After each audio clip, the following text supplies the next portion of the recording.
Ann Landers is the most widely syndicated newspaper columnist in the world. Nearly 800 newspapers print her daily common sense counsel to the distraught, bringing her words of advice to a readership approaching 6 million. Behind the fictional name of Ann Landers is the real person of Mrs. Jules Lederer, Eppie to those who know her well. Once a young housewife with no professional writing experience, now an award-winning writer and popular lecturer, whose professional life has overlaid a personal life of wife, mother, and grandmother. Mrs. Lederer has done as well as advising others to do. For years, she's given her time and talents to politics, to social welfare services, and to health causes, for which she has many times been honored by grateful organizations and by the federal government.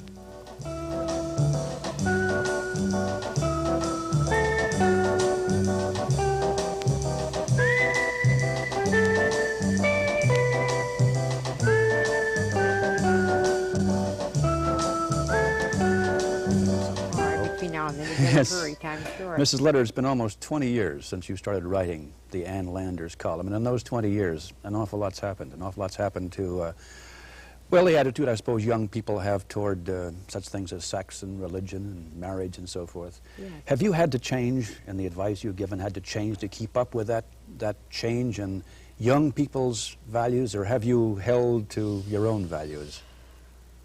Well, I have had to change, but not because there was any pressure on me to do so. I had to change because I felt that change is growth.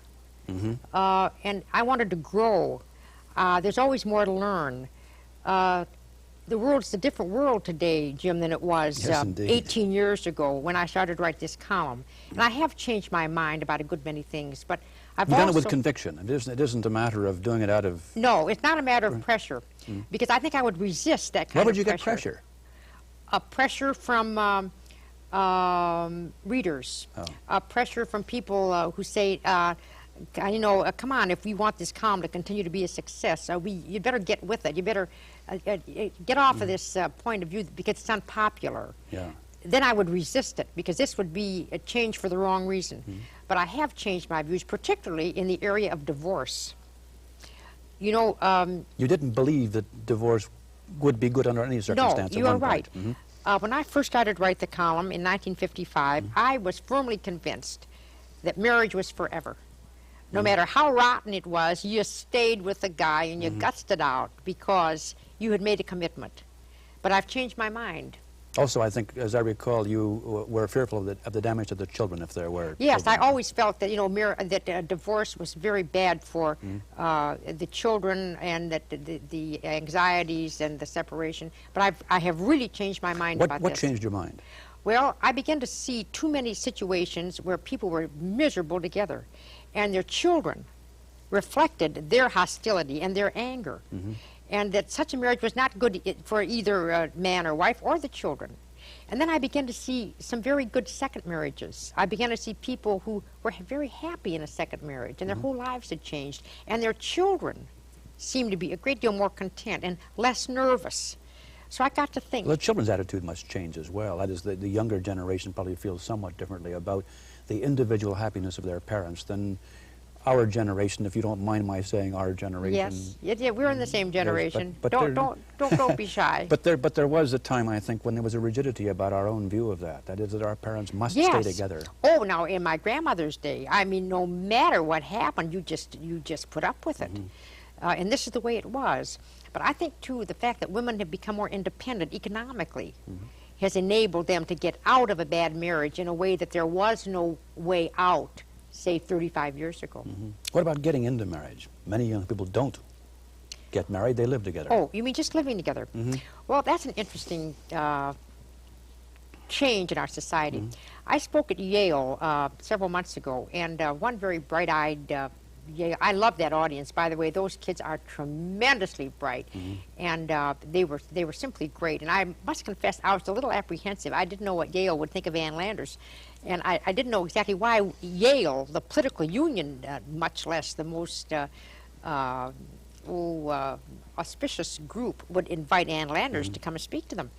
So I was a little bit afraid of what might happen to me there, but I must say it was an extraordinary experience. The kids were just terrific, and they gave me a standing ovation, and I just loved it. One of the Yale students stood up and asked that question. What do you think, he said, of students living together on campus? And it was a loaded question, you see. Don't you think that once a young man or woman is old enough to leave home and be on his own, be out of the nest, so to speak, don't you think that he should make the decision as to whether or not he wants to live with a girl? Mm-hmm. Well, I stopped and I said, you know, I thought you'd never ask. And he stood firmly and he said, what's your answer? And I said, well, it seems to me that you're right when you say that when a young man or woman is old enough to leave home, that he should be able to make that decision for himself, and it should be his decision, because, you know, parents can't go to college with their kids and police them. Kids have got to be left on their own. I've known some examples of that, and the results were disastrous. Oh, well, I can imagine. Yes. I can imagine. But I said, it seems to me that the young couple that decides to live together on campus or off campus, I said, what do they get? What does the girl get? She gets first somebody to sleep with. Then she finds that she has to do his laundry and his cooking and the marketing, and she takes his telephone calls. And she does, you know, the housework and odds and ends, and I said, you know, it winds up really that it has the worst of all worlds. Yeah, she has you are exactly right. And I said, you know, if it's just somebody you want to sleep with, you can get that without the laundry. So it looks to me like this sort of a deal is a bummer for the girl. Yeah. Well, with that, the girls in that audience, and there are many girls at Yale now, you know, they just cheered. And there were a few little boos, you know, from the fellas. But I thought that was interesting. Why did the students give you a standing ovation? It's an odd question to ask, but it may have been just what you've told me, or it may have been, what, your forthrightness with them? I think it's Did you tell them what they wanted to hear? No, I think it's because they discovered that I was for real. And when I had come with a prepared speech, and Kingman Brewster, the president, had given me a little reception before, and it was very pleasant, and I was thinking all the time during that reception, should I give this speech or should I not give the speech? By the time the reception was over, you know, they marched me down the center aisle of that great auditorium, and it was jam-packed, which was a great shock to me, because I thought, who is going to come to hear this? It was absolutely mobbed. And when I marched down the aisle and I got this wonderful cheer, I thought to myself, this speech is not going to go. I just scrapped it. I went out there with no notes, and I just winged it. And I just got up there and I said, you know, you probably wonder, you know, what's Ann Landers doing at Yale? Well, I said, I'm wondering the same thing. And I also remember saying, you know, you kids probably wonder whether or not I'm for real. And I'm wondering the same about you. Because, you know, I get more phony letters from Yale than any place else. Right? Oh, sure. This is where the made-up letters Are you come concerned from. about being for real? Is it a problem with you? Just Never. Because? No, because I know who I am, and this has never been a problem. But many people think that I make up letters.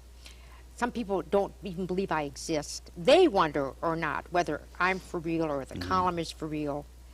And so I thought, this is a good place to explain this. And I said, you're wondering. I mean, who am I that I can tell people what to do with their lives? And then I went on to explain what I'm doing, what I'm attempting to do. I don't pretend to be an authority on every subject. In fact, I don't pretend to be an authority on any subject.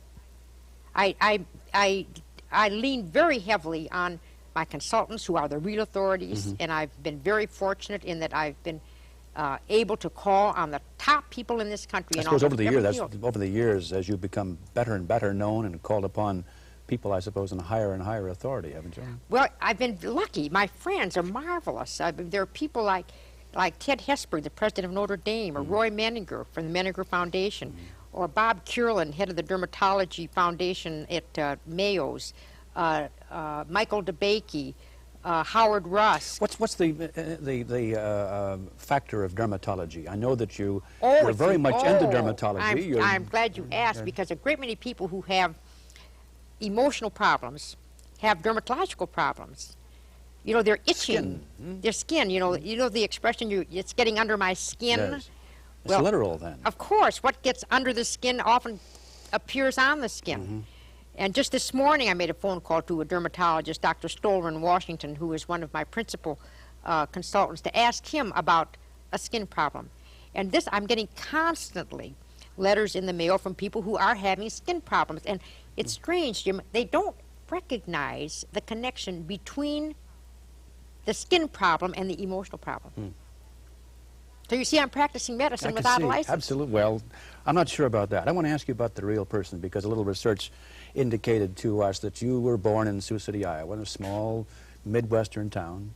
Born Esther Pauline Friedman, I believe. Right. I'm very Jewish, and I'm very Midwestern, and I think this is very much a part of, what I am. What kind of moral values were inculcated into Miss Friedman as she was growing up? You were one of 4 girls. Right. So it was a family of girls to begin with. Right, right.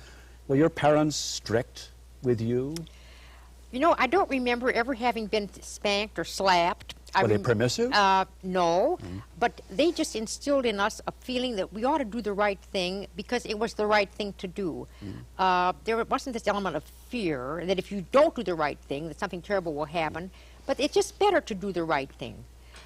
They set a good example for us. They were good, loving parents. It was a close family. It was a close family, and there was tremendous humor in our family. My father had the world's greatest, absolutely greatest sense of humor. We laughed. And it wasn't like telling jokes. Now, to me, telling jokes is not, this is not humor. But it was the humor in life itself. And he saw something funny in everything. And he was marvelous. And my mother was the same way. But from her, I'm sure I got the little needle, you know, that little sarcasm. My mother was immensely... Sarcasm can sometimes be a cruel instrument. It can be. But hers was not a cruel instrument. It was a fascinating approach. It was a way that she let us know that she was on to us, that we're not putting it over. And she did it in a very astute manner. And I'm sure that I got whatever sarcasm or bluntness that appears in my column, I got that from my mother. But the genuine humor, I'm sure I got from my father. Was there a good deal of communication inside the family then? Tremendous. A lot of talking, a lot of laughing, a lot of back and forth confiding, a lot of listening. And it was that kind of growing up. Did you and your sisters have parameters within which you had to operate? Were there rules that said you couldn't stay out beyond 10 o'clock at night or whatever? Well, one of the rules was I couldn't go out with a Gentile boy.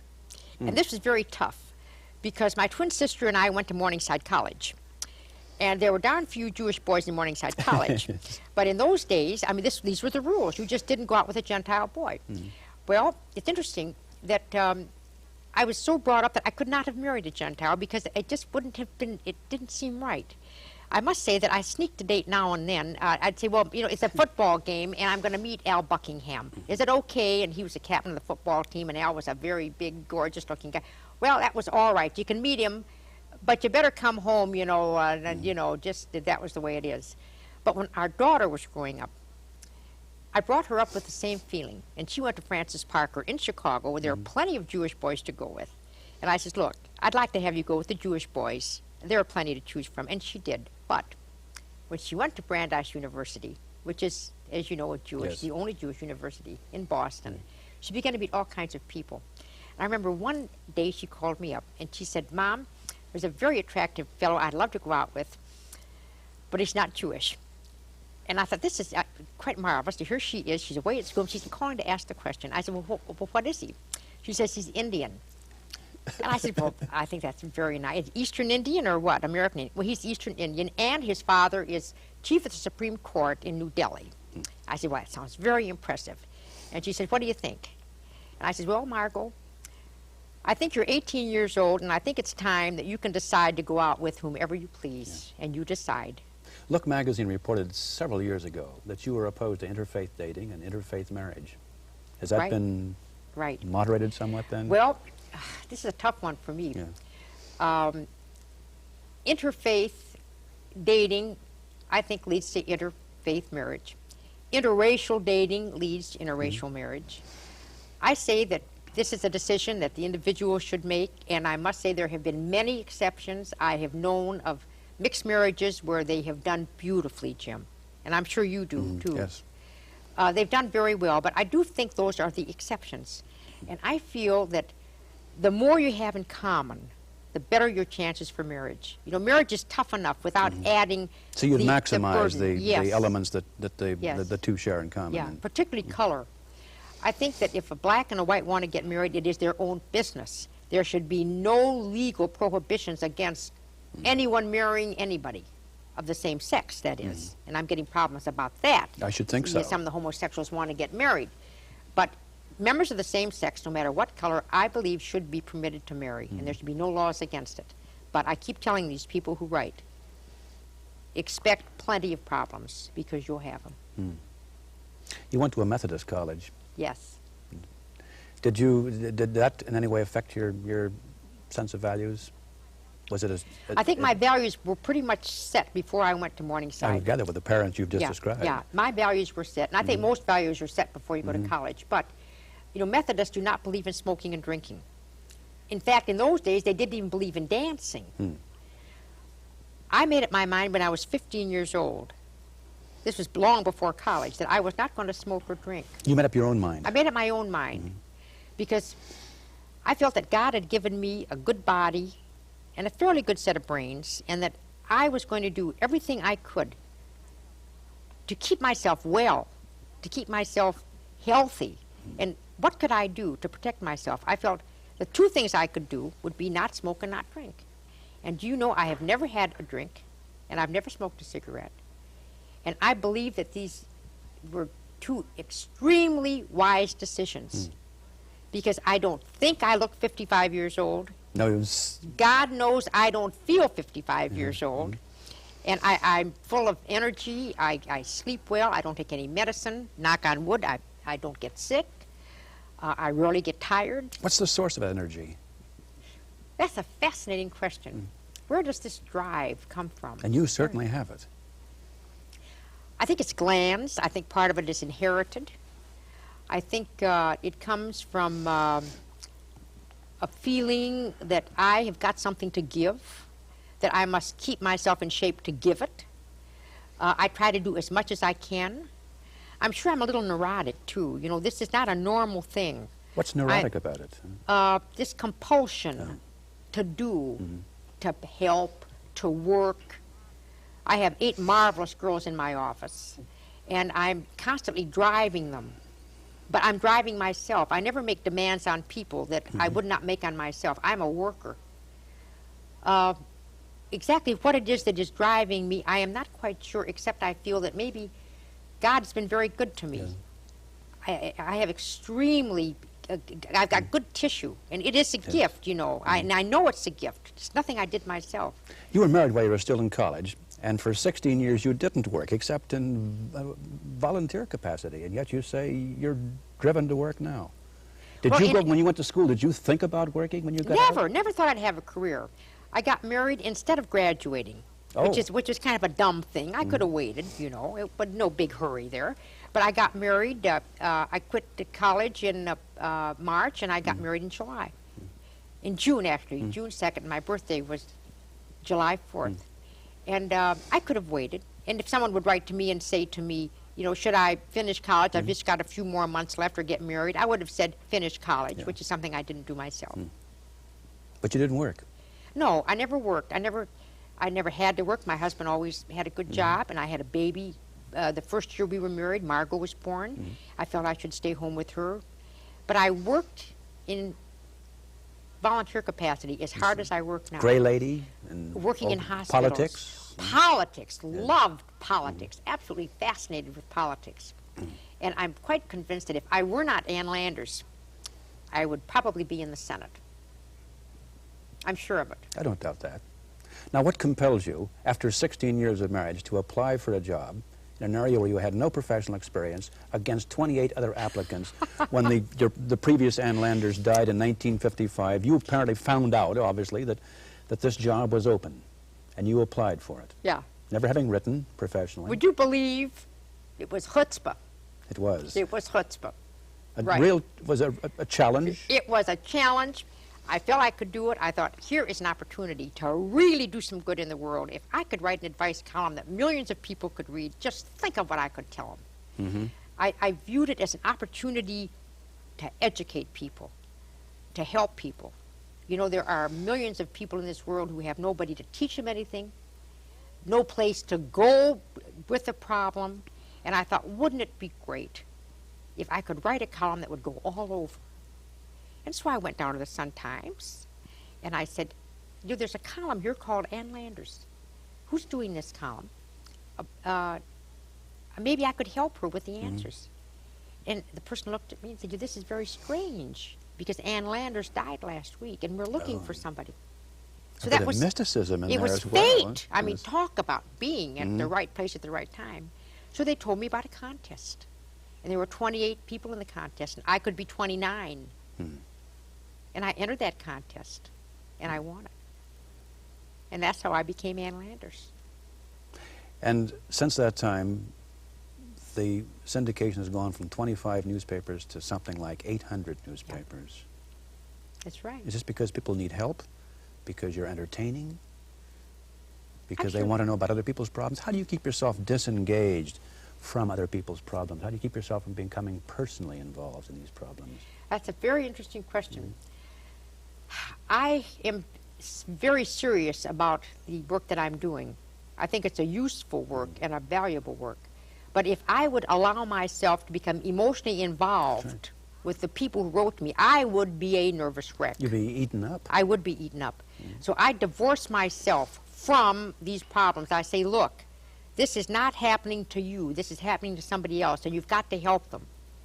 And when I'm through with that letter, I feel I have done the very best that I can do. Sometimes I'll make 3 phone calls, one to Washington, one to New York, one to Pittsburgh, talking to people, say, how do I deal with this? What's the best advice? Now, most people, they couldn't get that kind of help, because when they write to Ann Landers, they're getting the top-notch brains in the country. I tap the best thinkers I can for my answers. So I feel comfortable about what I'm doing. I feel that I'm doing a legitimate, honest job, the very best that I can do, and then I put it out of my mind. In terms of writing a column, you're highly successful, as we've just said, from syndication from 25 to 800 newspapers. But in terms of what you really are doing, helping people, what kind of measure do you have or do you get that you are helping? Do you get a real sense that something is being achieved other than filling a column each day? Oh, yes. Every time I make a speaking tour, there's somebody there, 1, 2, 3, 5 people will come up to me and they'll put my hand in theirs and they'll say, you know, I wrote to you 4 years ago and boy, you saved my life. Or they'll say, you know, my daughter wrote to you and you really helped her. Or some youngster will come up and say, you know, you're like a mother to me. And I hear this phrase very often, and it touches me deeply. They say, you're really like my own mother, because I can ask you things I could never ask Mom, and you've really helped me. And I get this in the mail. People write and say, just a couple days ago, I had a marvelous letter that I read to all my girls, because I said, look, it could be that the answer that this girl is talking about may have been written by one of you, because I can't answer every letter myself. I get over 1,000 letters a day, and my girls have to be good. And this letter was so full of love, saying, you'll never know what you did for me. You changed my life, and I want to thank you. So I read the letter to the girls, because I wanted them to know that maybe one of them had written a letter that had saved that girl's life. Oh, the rewards are enormous. And But with those rewards comes a responsibility. If, in fact, that person regards you as a kind of surrogate mother, being a mother does carry responsibilities, and I suppose being a mother or a father always causes some doubts in all of us. Of course. How do you resolve your self-doubts as you're answering these letters? How do you must occasionally have some I do. Some doubts. But then I say to myself, look, these people are looking for direct answers, a yes or a no, no equivocation. You've got to make up your mind which way to go, and then you go that way. And God willing, you went the right way. And that's the way I resolve the problem within myself. I know that I work at least 10 or 12 hours almost every day, checking out, researching. My girls are researching. I'm doing the best job I know how to do. And I feel that I am, if I make a mistake, and God knows I've made them, no question about it. But you can't go back and dwell on those mistakes, can you? But I know that for every mistake I have made, say, at least 1,000 right decisions, and that's what keeps me going. How do you feel about this younger generation, of whom your own grandchildren are 3? Right, they're 3. Do you have confidence in them? Yep. Yep. Abra's 10, Adam's 8, and Cricket is 6. 3 grandchildren. And I wonder, what will the world be like for them? I have great faith in the younger generation, particularly when I go around the colleges and I see these wonderful kids who are interested in ecology, interested in tomorrow, less interested in the materialistic aspects of life. You're concerned about the materialistic aspects, because aren't I you? grew up in a depression, and money was very important. And a lot of the people of our generation, you know, money mattered. But today, money doesn't matter so much to these kids. And I think that this is wonderful. They Of course, want most of them, many of them, not most of them, many of them have it, I suppose. This is true, because this is an affluent society, and this is, of course, one of the problems. Too much. But in spite of that, I think the kids are good. Don't forget, the kids were the first ones to raise their voices against the Vietnam War. We've never in our history had anything like that. The kids were the first to talk about environment, about ecology. This was the kids. I have great faith in the kids. Even with their changing values. Yes. Because I think many of their values are changing for the better. Thank you very much.